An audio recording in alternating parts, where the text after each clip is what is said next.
सब्सक्राइब करें technical beats channel को और बेल आइकन को दबाएं लेटेस्ट टेक्नोलॉजी वीडियो सबसे पहले देखने के लिए।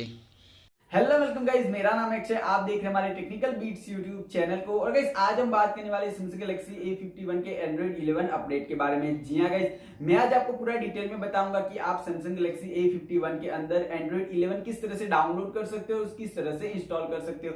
इसके अलावा इसमें हमें काफी सारे जो नए फीचर्स देखने को मिले हैं उसके बारे में भी हम थोड़ा सा डिटेल में जानेंगे।